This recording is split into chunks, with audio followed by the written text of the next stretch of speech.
ایک حدیث میرا دل کرتا ہے آپ کو یاد ہو جائے، مستدرک للحاکم میں حدیث ہے۔ حضرت انس بن مالک رضی اللہ تعالیٰ عنہ فرماتے ہیں ایک بھائی حضور کی بارگاہ میں بیٹھا رہتا تھا، نکما نہیں تھا، شارحین حدیث کہتے ہیں کہ کسی مجبوری سے وہ کام نہیں کر پاتا تھا، یا کرتا تھا تو وہ کام آگے نہیں چل پاتا تھا، ذہنی صلاحیت ہی شاید زیادہ نہیں تھی۔ یہ حدیث مشکات میں بھی موجود ہے، مستدرک للحاکم میں بھی موجود ہے۔ حضرت انس بن مالک رضی اللہ تعالیٰ عنہ فرماتے ہیں وہ حضور کی بارگاہ ناز میں بیٹھا رہتا تھا، اس کے بھائی نے آ کے شکایت کی،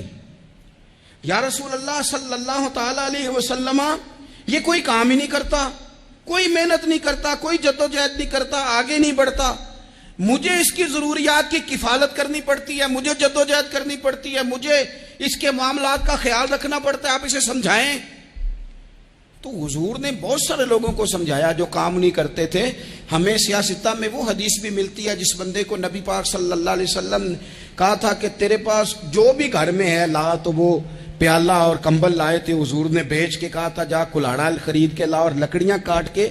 تو بیچ کے اپنا اور اپنے گھر والوں کا پیٹ پال۔ یہ ساری باتیں اپنی جگہ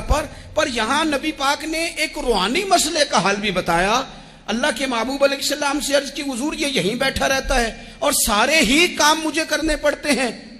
تو حضور نے نظر مبارک اٹھا کے بھائی کی جانب دیکھا جو بھائی کا شکوہ کر رہا تھا، تو قریب محبوب فرمانے لگے ہو سکتا ہے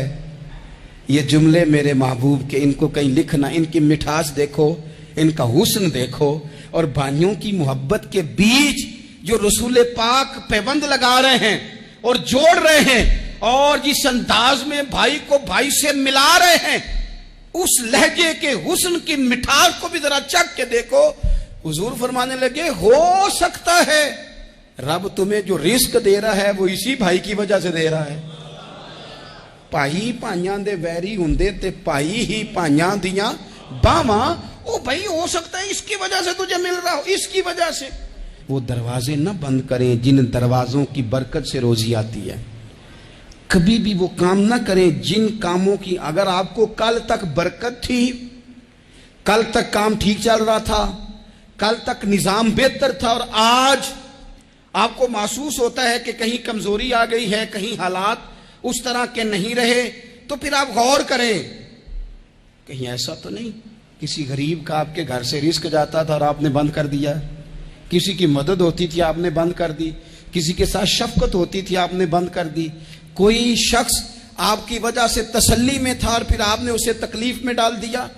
اللہ کے محبوب نے فرمایا تمہارے کمزوروں کی وجہ سے تمہیں رزق دیا جاتا ہے، تمہارے ضعیفوں کی وجہ سے تمہیں رزق دیا جاتا ہے۔ تم نے تو ایک بندہ یہ کہہ کے نکال دیا کہ جا تیری تنخواہ میں نہیں دے سکتا،